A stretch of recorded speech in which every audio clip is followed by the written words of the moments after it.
Hello everyone, स्वागत है आपका फिर से एक और नई वीडियो पर। तो आज हम लोग बात करेंगे फिजिक्स का जो एक चैप्टर है आपका यूनिट एंड डायमेंशन। क्या यूनिट एंड डायमेंशन आपका जो चैप्टर है उसको हम लोग आज के क्लास में देखेंगे, उसका फुल रिवीजन करेंगे, है ना। इसका यूनिट एंड डायमेंशन का clear. Unit and dimension, unit and dimension यानी कि इसको हम लोग हिंदी में क्या बोलते हैं, मात्रक तथा विमाएँ, है ना। इसका अगर हिंदी हम लोग लिखे तो इसको बोलते हैं मात्रक तथा विमाएँ। क्या बोलते हैं, मात्रक तथा विमाएँ बोलते हैं इसको हम लोग हिंदी में, है ना। तो यूनिट एंड डायमेंशन चैप्टर में हम लोग को पढ़ना है कि यूनिट्स के बारे में, है ना, और उसके जो उसके विमाएँ होते हैं, डायमेंशन होते हैं उसके बारे में, है ना, और किस को कौन डायमेंशन लेस होते हैं उसके बारे में भी देखना है, जिससे आपको प्रश्न पूछे जाते हैं 1-2 नंबर के। जैसे किसी में पूछ देगा, जैसे कि आवर्धन का ही पूछ देगा, आवर्धन का क्या यूनिट होता है ना, तो उसका कोई यूनिट नहीं होता, यूनिटलेस होता है। उसके बारे में उसका टॉपिक्स के हम लोग ट्रिक के माध्यम से याद कर लेंगे, है ना। तो यूनिट एंड डायमेंशन चैप्टर में सबसे पहले हम लोग पढ़ेंगे कि इसमें जो फिजिकल क्वांटिटी होती है, भौतिक राशि, क्या फिजिकल क्वांटिटी, भौतिक राशि जो होती है उसकी फिजिकल क्वांटिटी के बारे में, है ना। फिजिकल क्वांटिटी कहेंगे किसकी, यानी कि भौतिक राशि किसको कहेंगे हम लोग, कि वो क्या होता है कि भौतिक राशि किसी पदार्थ का वह गुण है, यानी कि प्रॉपर्टीज ऑफ मैटर, किसी पदार्थ का वह गुण है जिसके कारण उसकी मापतौल की जा सके और उसे संख्या द्वारा प्रदर्शित किया जा सके, उसे हम लोग क्या कहते हैं, भौतिक राशि कहते हैं। भौतिक फिजिकल क्वांटिटी यानी कि जैसे हम लोग बल को माप सकते हैं, है ना, 5 न्यूटन 6 न्यूटन, इस तरह से हम लोग बल को माप सकते हैं। संवेग हो गया, आवेग हो गया, इन सभी को हम लोग माप सकते हैं। लेकिन किसी का सुख दुख, इन सभी को हम लोग नहीं माप सकते हैं। जिसको हम लोग माप सकते हैं वह भौतिक राशि है, फिजिकल क्वांटिटी है, और जिसको हम लोग नहीं माप सकते हैं वह यानी कि अभौतिक राशि है ना। तो भौतिक राशि में क्या होगा, जिसको हम लोग माप सकते हैं तो और यूनिट भी उसी का निकलेगा जिसको हम लोग माप सकते हैं, है ना। जिसको हम लोग माप सकते हैं उसी का यूनिट निकालेंगे, और जिसको नहीं माप सकते हम लोग उसका यूनिट नहीं निकाल पाएंगे हम लोग। तो बात करेंगे कि किसको माप सकते हैं। जैसे बल को, हम लोग बल को अगर मापना चाहें हम लोग, तो हम लोग बोलते हैं कि बल यानी कि किसी दिशा में अगर हम लोग फोर्स लगाए, जैसे ये बोर्ड है मेरा, तो इस दिशा में अगर हम लोग फोर्स लगाए तो हम लोग बोल सकते हैं कि इस दिशा में जो हमने फोर्स एग्जिस्ट किया है वो 5 न्यूटन का फोर्स एग्जिस्ट किया। यहाँ पर क्या हो गया, 5 न्यूटन का फोर्स एग्जिस्ट किया। इसको हम लोग माप सकते हैं और संख्या के रूप में भी प्रदर्शित कर सकते हैं। लेकिन अगर हम लोग बात करें कि अभौतिक राशि की, किसकी, अभौतिक राशि की अगर बात करें हम लोग, तो अभौतिक राशि में क्या होता है कि हम लोग उसको माप नहीं सकते। जैसे किसी का सुख को, किसी का दुख को, ईमानदारी को, है ना, माप नहीं सकते हम लोग। यानी कि उसको सिर्फ हम लोग क्या माइंड में एक एज्यूम कर सकते हैं, मान सकते हैं, है ना, सुखी है वह दुखी है, इस तरह से हम लोग एज्यूम कर सकते हैं, उसको माप नहीं सकते हम लोग, माप तौल नहीं कर सकते उसका। तो इसीलिए हम लोग जो पढ़ेंगे आज वो क्या पढ़ेंगे, हम लोग भौतिक राशि को पढ़ेंगे, फिजिकल क्वांटिटी को पढ़ेंगे। क्लियर है। फिजिकल क्वांटिटी में सबसे पहले हम लोग पढ़ते हैं किसको, भौतिक राशि को। किसको, भौतिक राशि किसे कहते हैं ना, भौतिक राशि यानी कि फिजिकल क्वांटिटी। भौतिक राशि की बात करें तो भौतिक राशि किसे कहते हैं, वो होता है किसी पदार्थ का वह गुण जिसके कारण उसको हम लोग माप सकते हैं ना। शॉर्ट में लिखते हैं जिसको माप सकते हैं, जिसको माप सकते हैं तथा संख्या द्वारा क्या कर सकते हैं उसको, तथा उसकी माप को संख्या द्वारा प्रदर्शित कर सकते हैं, तथा उसकी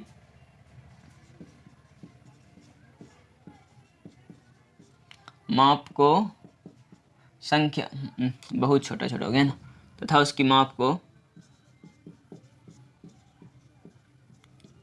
संख्या द्वारा प्रदर्शित कर सकते हैं, है ना।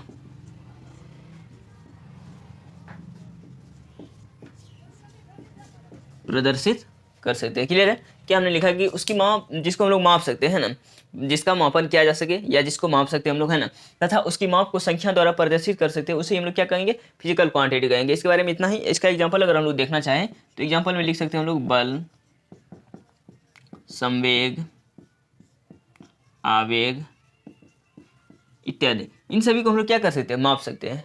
क्लियर है। अब बात करेंगे हम लोग किसके बारे में, यूनिट्स के बारे में, क्योंकि चैप्टर ही मेरा क्या है, यूनिट्स एंड डायमेंशन, मात्रक तथा विमाएँ। तो मात्रक तथा विमाएँ में मात्रक किसे कहेंगे उसके बारे में जानेंगे हम लोग। मात्रक, यूनिट्स, यूनिट्स मीन्स क्या होगा कि किसी भी भौतिक राशि को, यानी कि हम लोग यूनिट्स किसका निकालेंगे, भौतिक राशि को ही निकालेंगे, क्योंकि हम लोग उसको माप सकते हैं, इसीलिए लिखेंगे हम लोग। किसी भी भौतिक राशि को व्यक्त करने के लिए हमें 2 चीज़ों की आवश्यकता होती है। वह क्या है, 2 चीज़, उसको देखते हैं ना। सबसे पहले यहाँ लिखते हैं हम लोग क्या, यूनिट्स को लिखते हैं।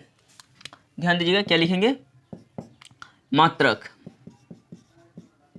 मात्रक अगर लिखे हम लोग, यूनिट्स अगर हम लोग बोले उसका डिफिनेशन, तो इसका डिफिनेशन होगा क्या, किसी भी भौतिक राशि को, है ना, किसी भी भौतिक राशि को व्यक्त करने के लिए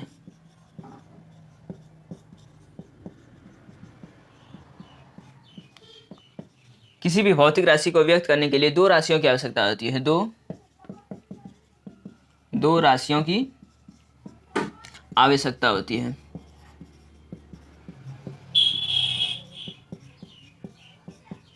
किसी भी भौतिक राशि को व्यक्त करने के लिए कितने राशियों की आवश्यकता होती है? दो राशियों की। वो फर्स्ट क्या है मेरा? फर्स्ट है क्या आपका संख्यात्मक मान यानी कि न्यूमेरिकल वैल्यू। इसका जरूरी क्यों पड़ा अभी हम बता रहे हैं ना। दूसरा है आपका क्या, एक हो गया संख्यात्मक मान और दूसरा हो गया क्या, मात्रक, यूनिट्स, न्यूमेरिकल वैल्यू।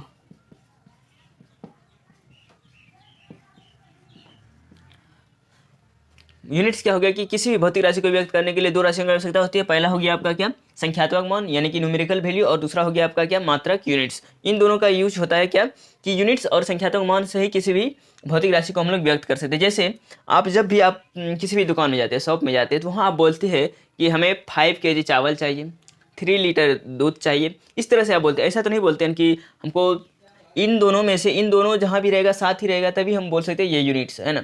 जैसे अकेला अगर लिख दे हमको कि 3, तो हम इसको नहीं बोल सकते ये यूनिट्स है मेरा। लेकिन इसी में अगर लगा दे 3 kg, 3 kg के बारे में बोला जा रहा है हमें। 3 kg आटा हो सकता है, चावल हो सकता है, गेहूँ भी हो सकता है ना, कुछ भी हो सकता है। जैसे हम दुकानदार को बोलेंगे कि हमें 3 kg क्या चाहिए, चावल चाहिए, 4 kg आटा चाहिए, तो अगर हम लोग इस तरह से बोलेंगे तभी वो हमें कुछ दे पाएंगे। नहीं तो अगर हम लोग सिर्फ बोल दे अगर कि हमें 3 चाहिए, तो वो बोलेगा कि बकलोल है क्या, कहाँ क्या बोल रहा है, 3 क्या चाहिए तुम्हें, है ना। तो हमको यूनिट्स के साथ बोलना पड़ता है। तो यूनिट्स इसीलिए हमारी क्या करते हैं, हमारी यानी कि समस्याओं का समाधान करता है यूनिट्स, एक प्रकार से समझे तो, है ना। अगर यूनिट्स ना रहे तो सोचिए कैसा लगेगा कि अगर हमको आटा लेना हो तो हम लोग क्या बोलेंगे, यानी कि 2 kg लेना हो, हम लोग अगर लेते हैं तो 2 kg आटा चाहिए, तो इस तरह से तुरंत दे देते हैं दुकानदार। लेकिन अगर हमें आटा चाहिए तो बोलेंगे हमको 2 आटा चाहिए, तो मतलब पूरा कंफ्यूज हो जाएगा, माहौल ही पूरा डमाडोल हो जाएगा कि 2 आटा किस तरह से इसको चाहिए, है ना। तो इसीलिए हमको यूनिट्स का जरूरी पड़ा। जैसे हम लोग को आटा लेना पड़ता है तो कैसे लेते हैं, 2 kg आटा चाहिए हमें, इस तरह से अगर हम लोग बोलते हैं तो तुरंत दुकानदार को पता चल जाता है कि इसको 2 kg आटा चाहिए। बस वो नाप करके यानी कि माप तोल करके वो दे देता है हमें वो अपना तराजू में। ठीक, तो इसीलिए हम लोग को यूनिट्स की आवश्यकता पड़ी। आई बात समझे, यूनिट्स की आवश्यकता क्यों पड़ी कि हम लोग का जो व्यवहारिक जीवन भी जो है जो यूनिट्स के कारण ही चल रहा है। जैसे हम लोग दुकान में कुछ भी लेते हैं तो हम लोग बहुत सारे सामान लेते हैं, तो यानी kg, लीटर, जैसे दूध लेना पड़ता है लीटर के हिसाब से ले लेते हैं, और अगर पेट्रोल भी लेते हैं लीटर के हिसाब से लेते हैं, डीजल भी लीटर के हिसाब से लेते हैं। जैसे खाने पीने वाला सामान अगर हम लोग बोले तो जैसे चावल, गेहूँ, यानी कि ये सब जो लेते हैं हम लोग, ये सब kg के हिसाब से ले लेते हैं हम लोग, है ना। तो यहाँ तक बात हो गई क्लियर। अब हम लोग देखेंगे कि मापन की जो पद्धति है, सबसे पहले जो सब पद्धति चल रही थी तो उसके देखेंगे। यानी मापन की जो पद्धति थी वो मुख्य रूप से 3 थी। कितनी, यानी कि मापन की पद्धति की बारे में बात करेंगे तो मापन की पद्धति जो थी वह 3 थी। एक CGS, आप लोगों ने पढ़ा होगा, CGS पद्धति, MKS पद्धति, FPS पद्धति। यानी CGS सेंटीमीटर ग्राम सेकेंड पद्धति, सिस्टम पद्धति को सिस्टम भी बोलते हैं हम लोग इंग्लिश में, है ना, या मेथड भी बोल सकते हैं उसको। उसके बाद नेक्स्ट है आपका क्या कि यानी कि CGS हो गया, FPS foot pound second system, उसके बाद MKS metre kilogram second system. ये तीनों सिस्टम चल रहा था पहले, इसको हम लोग थोड़ा सा डिलीवर करके देखते हैं। तो आइए इसका आप लोग एक बार स्क्रीनशॉट ले सकते हैं, फिर हम लोग देखेंगे MKS सिस्टम को। क्लियर है, ठीक। मात्रक के बारे में देखना था। किसी भी भौतिक राशि को मापने के लिए हमें 2 चीज़ों की आवश्यकता पड़ती है। एक आपका क्या हो गया, संख्यात्मक मान यानी कि न्यूमेरिकल वैल्यू, क्या, संख्यात्मक मान, न्यूमेरिकल वैल्यू, और दूसरा हो गया आपका क्या, मात्रक, यूनिट्स का हमको जरूरी पड़ेगा, है ना। तो बात करेंगे हम लोग यूनिट्स का, तो किसका, यूनिट्स का अगर हम लोग बात करें तो यूनिट्स में क्या होता है कि यूनिट्स जो है वह कितने टाइप से बटा हुआ है, 3 टाइप से, है ना। 3 टाइप से आपका यूनिट्स बटा हुआ है, कितना, 3 टाइप से। तो 3 टाइप्स में पहला जो टाइप्स है वो है आपका क्या, CGS, और दूसरा जो है FPS, और तीसरा जो है MKS। ये तीनों सिस्टम का है, CGS, FPS और MKS। अब CGS क्या है, FPS क्या है, ये सब CGS सिस्टम इसको लिख सकते हैं, CGS पद्धति या मेथड, है ना, सिस्टम, MKS सिस्टम। ये तीनों पद्धति मुख्य रूप से चलती थी, मापन या मात्रक की 3 पद्धति मुख्य रूप से चल रही थी। ठीक, उसके बाद अगर CGS की बात करें हम लोग तो CGS में क्या होता है कि आपका जो CGS में सबसे पहले आता है क्या, सी, है ना, सेंटीमीटर, सेंटीमीटर। उसके बाद नेक्स्ट आता है आपका क्या, जी, ग्राम। और नेक्स्ट आता है आपका क्या, एस, सेकेंड। टाइम को किस में मापते हैं लोग, सेकेंड में मापते हैं ना। तो सेंटीमीटर, ग्राम, सेकेंड, इसमें क्या होगा कि सेंटीमीटर में जो मापेंगे हम लोग, सेंटीमीटर में वो क्या होगा, जैसे ग्राम में, और यानी कि अगर सेकेंड टाइम को, है ना, सेंटीमीटर में मापेंगे हम लोग किसको, लंबाई को, लेंथ को हम लोग किस में मापेंगे, सेंटीमीटर में। इस पद्धति में CGS सिस्टम में लेंथ को किस में मापेंगे हम लोग, सेंटीमीटर में, है ना। और ग्राम, ग्राम को किस में मापेंगे हम लोग, यानी कि द्रव्यमान को किस में मापेंगे हम लोग, यानी कि ग्राम में। यहाँ लिख देते हैं किसको मापा जाता है, द्रव्यमान को, और सेंटीमीटर में लंबाई को, पता रहेगा ना। लेंथ को हम लोग किस में मापते हैं, सेंटीमीटर में, और द्रव्यमान को किस में, ग्राम में, और सेकंड यानी कि समय को किस में मापते हैं लोग, सेकंड, यानी कि समय को किस में, सेकंड में, टाइम को सेकंड में मापते हैं। क्लियर है।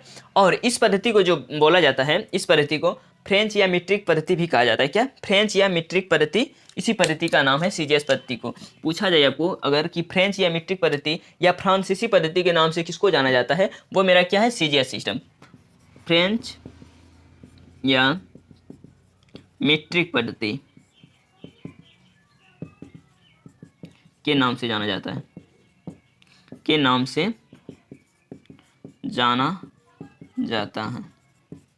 धीरे धीरे करके हम लोग सारा कंसेप्ट को क्लियर करेंगे। ये मेरा हो गया CGS system, centimetre gram second पद्धति। क्या, सेंटीमीटर ग्राम सेकंड पद्धति, याद रखना आपको, सेंटीमीटर ग्राम सेकंड पद्धति, यानी कि सेंटीमीटर यानी कि लंबाई को मापे में किस हम लोग सेंटीमीटर में, और द्रव्यमान को किस में, ग्राम में, और यानी कि समय को किस में, सेकंड में, टाइम को, है ना।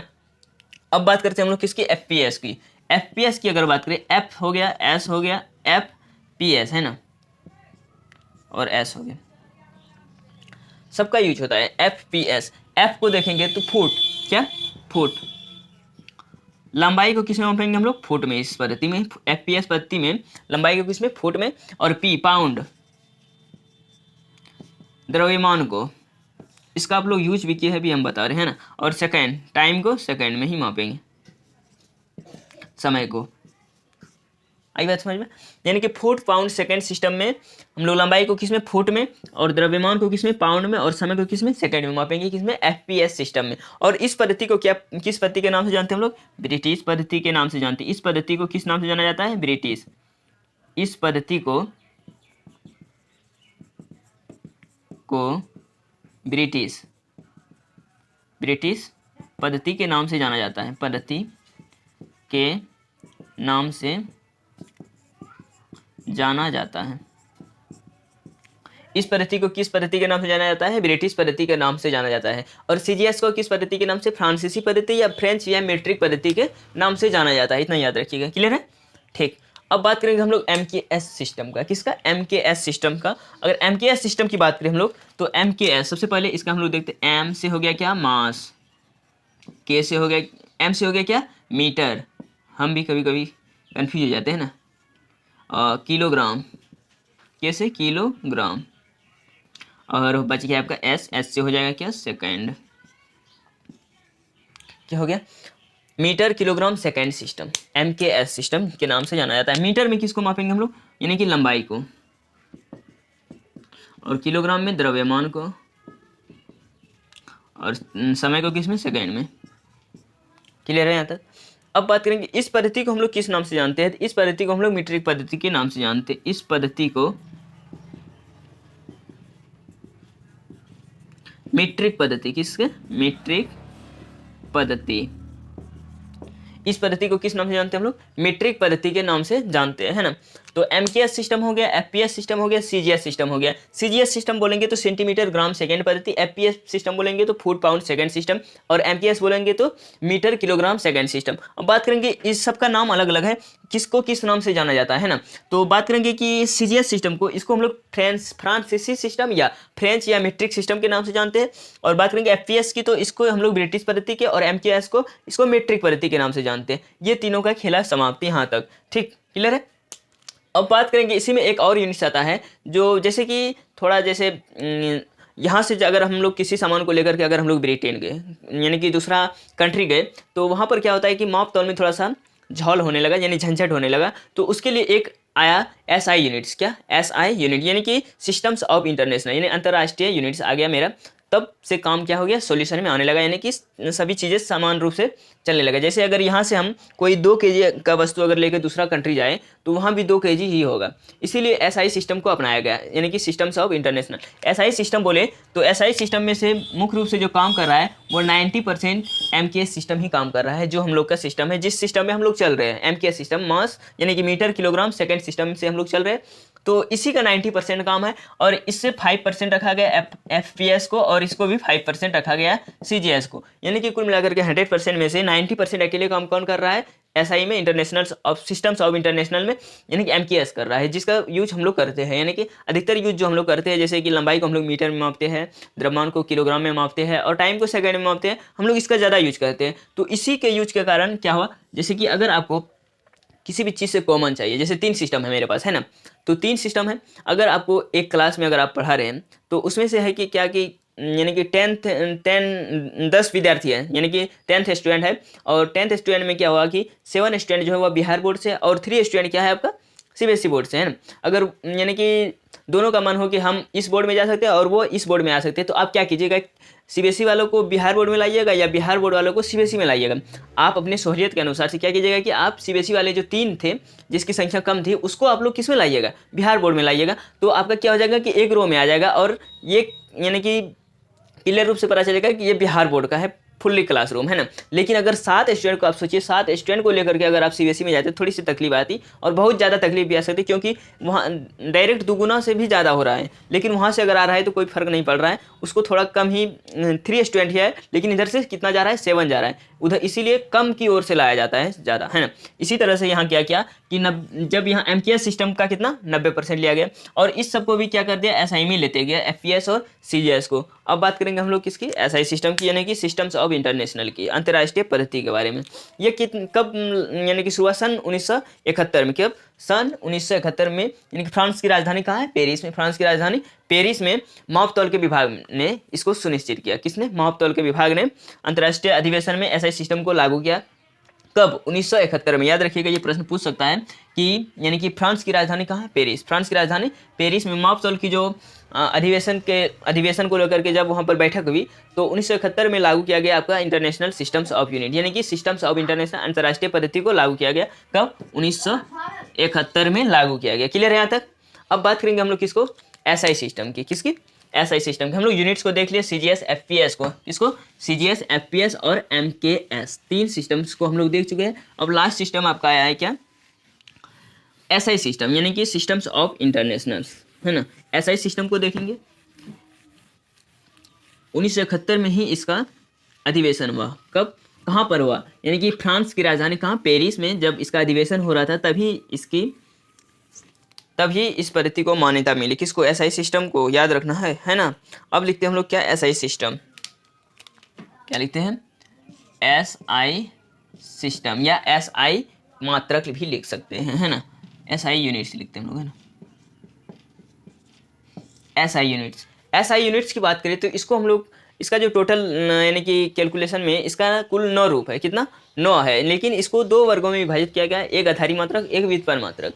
अब बोलेगा आधारी मात्रक यानी कि बेसिक यूनिट्स, और एक सप्लीमेंट्री यूनिट्स, इन दोनों में किया गया है। तो हम लोग देखते हैं इन दोनों यूनिट्स को, है ना।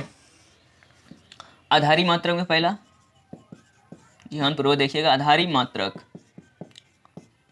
बेसिक यूनिट्स, और दूसरा जो आपका किया गया है वो किया गया है आपका किसमें? व्युत्पन्न, सप्लीमेंट्री।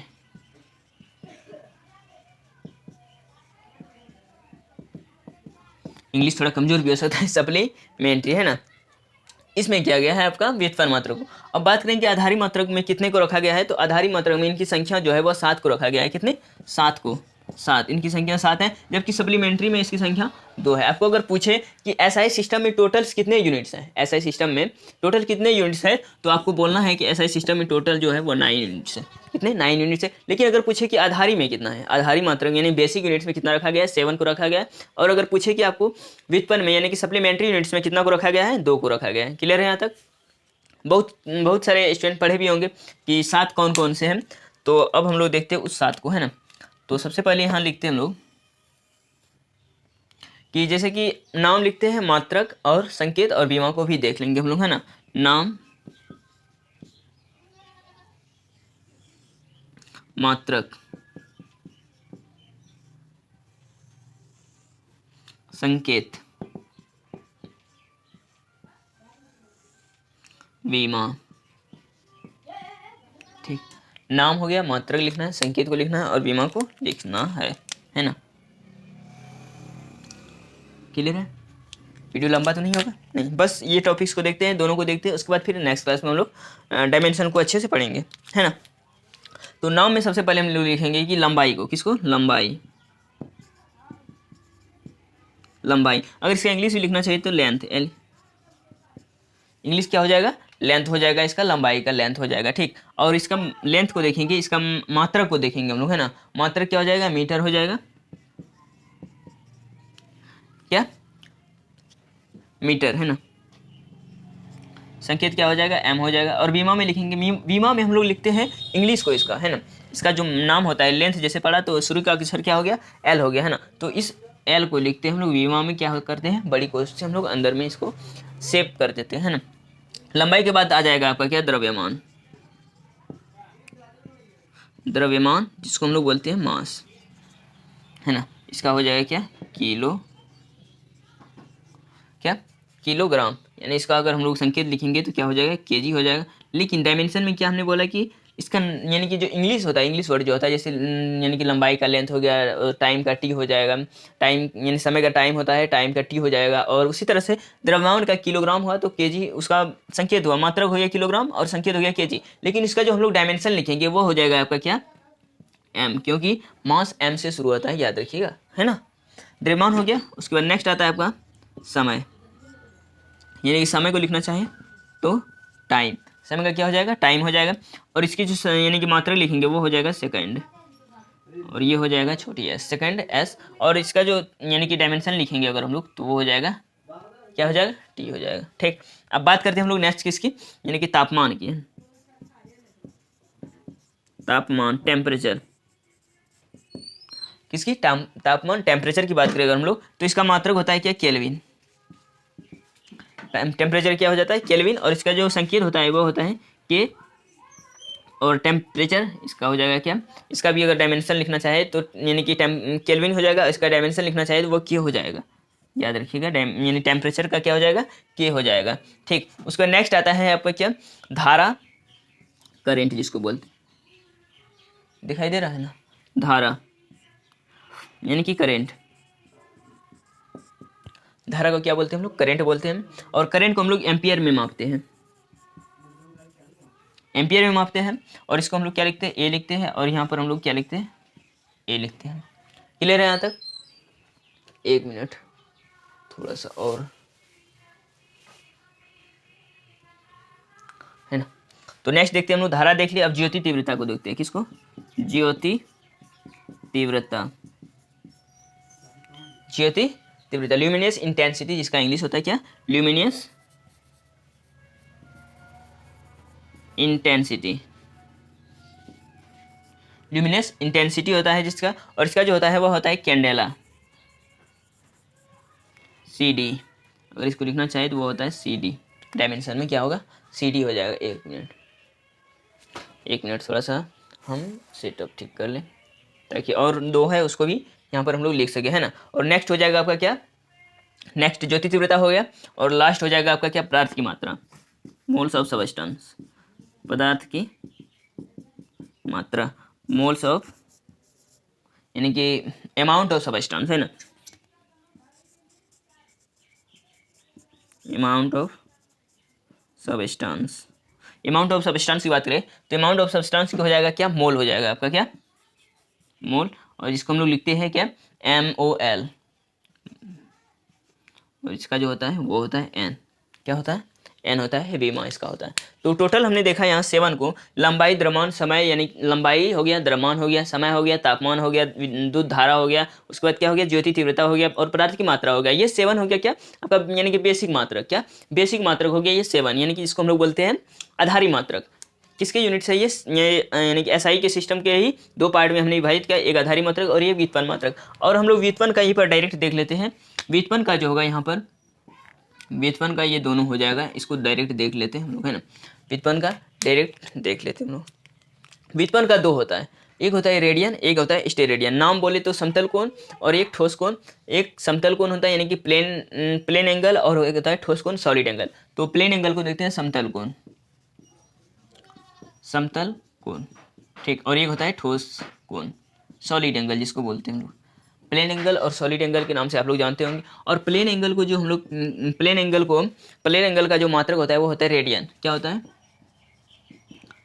रेडियन होता है। और इसका जो एसआई होता है वो होता है RAD। क्या लिखते हैं हम लोग? RAD, रेडियन, ठीक, क्लियर है। उसके बाद ठोस एंगल का जो होता है वो होता है स्टेरेडियन। क्या स्टे लगा देना है, स्टेरेडियन,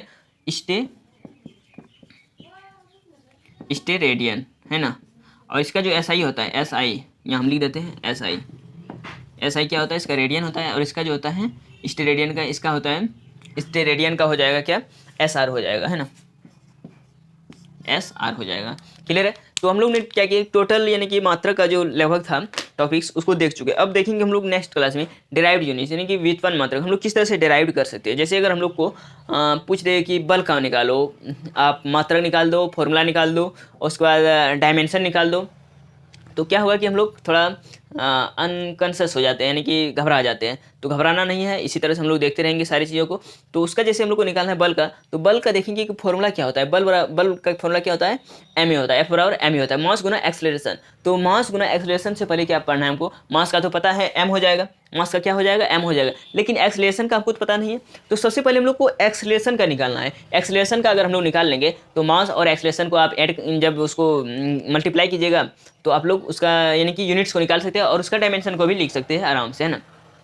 तो आज का क्लास हम लोग यहीं पर एंडिंग करते हैं। अब हम लोग मिलेंगे नेक्स्ट क्लास में व्युत्पन्न यानी डिराइव्ड यूनिट्स को देखेंगे हम लोग नेक्स्ट क्लास में। और डिराइव्ड यूनिट्स में देखेंगे बहुत सारे यूनिट्स जो आपको पूछे जाते हैं, ज़्यादातर नहीं, जो आपसे क्या होगा कि आपको याद नहीं करना पड़ेगा। जैसे आप रटते हैं ना कि जैसे बल का होता है MLT-2, कार्य का है ML-1 है, यानी ML-2 करते रहते हैं, बाकी टाइम इसी में खराब हो जाता है। लेकिन आप लोग उसको क्या कर सकते हैं, आप लोग अपने से सॉल्यूशन करके उसका डायमेंशन को भी निकाल सकते हैं। अगर MLT-2 रट के अगर काम चल जाएगा तो आप ग्रेविटेशन में फंस जाइएगा। ग्रेविटेशन का सबसे बड़ा होता है कांस्टेंट का जो उसका होता है kg मीटर पर सेकंड, न्यूटन मीटर स्क्वायर पर प्रति kg स्क्वायर होता है। तो उसका जब डायमेंशन निकालिएगा तो उसको हम लोग कैलकुलेशन के आधार पर निकालेंगे। तो इसी तरह से हम अगले क्लास में कैलकुलेशन बताएंगे। आप कैलकुलेशन के आधार पर किसी भी यूनिट्स का, किसी भी यानी कि मात्रक का जो व्युत्पन्न मात्रक होगा उसका आप लोग क्या कर सकते हैं, फॉर्मूला, डायमेंशन सब निकाल सकते हैं। तो इसीलिए इस चैप्टर को हम लोग बेसिक रूप पे देख रहे हैं, क्योंकि ये फिजिक्स का क्या हो गया, बेसिक चैप्टर हो गया आपका, है ना। ये फिजिक्स का बेसिक चैप्टर अगर आप यहाँ से कंप्लीट नहीं कर रहे हैं तो आगे आपको दिक्कत होगी। आप किसी भी चैप्टर में जाइए, आपको वहाँ यूनिट्स मिलेगा, डायमेंशन मिलेगा, ये हर एक चैप्टर में मिलेगा। जहाँ भी किसी भी चैप्टर में आप कदम रखिए, किसी भी चैप्टर में, फिजिक्स के किसी भी चैप्टर में जाइए, वहाँ आपको मिलेगा यही, ठीक। तो इसको इग्नोर नहीं कर सकते हम लोग। इसको 2 बार पढ़ना पड़े, 3 बार पढ़ना पड़े, पढ़ना तो पड़ेगा, क्योंकि कंसेप्ट जब तक क्लियर नहीं होगा आपका तब तक आप आगे की चैप्टर में इन नहीं कर पाइएगा। आगे की चैप्टर में जाइएगा तो आपको अच्छा तरीका से, यानी जो इंटरेस्ट आना चाहिए पढ़ाई में वो इंटरेस्ट आपको नहीं आ पाएगी। इसीलिए सबसे पहले हम लोग क्या करना पड़ेगा, बेसिक को मजबूत करना पड़ेगा। ये बेसिक नहीं, ये किसी भी ओवरऑल किसी भी एग्जाम की आप तैयारी कर रहे हैं, है ना, किसी भी एग्जाम, ऐसा नहीं कि हम सिर्फ पॉलीटेक्निक, पैरामेडिकल, ITI या BSc नर्सिंग का ही स्टूडेंट ये क्लास कर सकता है। किसी भी एंट्रेंस एग्जाम या आप किसी बैंक, SSC, अब SSC वालों में भी GS का अच्छा खासा तगड़ा नोटिस दे दिया है कि आपको पढ़ना ही पड़ेगा, ठीक। तो वो भी क्लास कर सकते हैं, क्योंकि हम फुल्ली डिटेल के साथ पढ़ाते जाते हैं और एक भी टॉपिक्स छोड़ नहीं रहे। तो आप आराम से क्लास कर सकते हैं और आशा कीजिएगा कि अच्छे से अच्छे मार्क्स आप लोग ला सकते हैं अगर आप पढ़ रहे हैं, है ना। चलिए मिलते हैं हम लोग नेक्स्ट क्लास में। आज क्लास आप लोग कैसा लगा आप लोग कमेंट के माध्यम से जरूर हमें फीडबैक दीजिए, ताकि मेरा भी मोटिवेशन बना रहे, हम भी अगले टॉपिक्स को जल्द से जल्द लाए, है ना। क्योंकि हम भी पढ़ रहे हैं और आप भी पढ़ रहे हैं, खुद भी पढ़ते हैं और आप लोग को भी थोड़ा कुछ जो यानी कि हम सीख रहे हैं उसको सिखाते हैं, है ना। तो आप लोग का भी सपोर्ट चाहिए हमें, है ना। तो चलिए मिलते हैं हम लोग नेक्स्ट क्लास में।